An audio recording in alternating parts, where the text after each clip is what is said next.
শেষ বিকেলের আকাশে লালচে রং ছড়িয়ে পড়েছে। গ্রামের মেঠো পথ ধরে হাঁটছে আরিফ। তার চোখে এক ধরনের শূন্যতা, যেন সব কিছু আছে অথচ কিছুই নেই। চারপাশে কোলাহল, হাসি, খেলা, কিন্তু তার মনে কেবলই এক নিঃশব্দ শূন্যতা। আরিফ এক সময় শহরে পড়াশোনা করত। সেখানে তার সঙ্গে পরিচয় হয়েছিল নীলার। নীলা ছিল উজ্জ্বল, হাসি খুশি আর স্বপ্নভরা একটি মেয়ে। তারা দুজনেই ভেবেছিল একদিন একসাথে জীবনের পথে হাঁটবে। কিন্তু ভাগ্য সবসময় মানুষের ইচ্ছার মতো হয় না। নীলার পরিবার তাকে অন্য কোথাও বিয়ে দিয়ে দেয়। সেদিন থেকে আরিফ যেন থমকে দাঁড়িয়ে যায়। দিন কাটে, মাস কাটে, কিন্তু হৃদয়ের সেই শূন্যতা ভরাট হয় না। সে শহর ছেড়ে গ্রামে ফিরে আসে।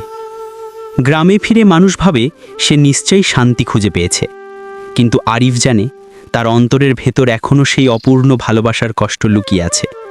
শেষ বিকেলে যখন সূর্যের আলো ধীরে ধীরে মিলিয়ে যায়, তখন আরিফ মেঠো পথে হাঁটতে হাঁটতে ভাবে, জীবন হয়তো এমনই, কিছু গল্প অপূর্ণ থেকে যায়, কিছু স্বপ্ন শুধু স্মৃতিতে রয়ে যায়।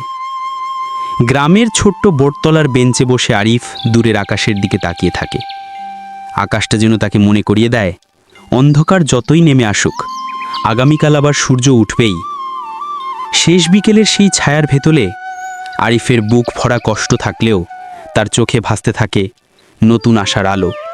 কারণ জীবন থেমে থাকে না, চলতে থাকে, যেমন সূর্য ডুবে গিয়ে আবার ওঠে। জীবনের সব স্বপ্ন পূর্ণ হয় না, কিন্তু অপূর্ণতার মাঝেও নতুন আলো, নতুন আশার খোঁজ করতে হয়।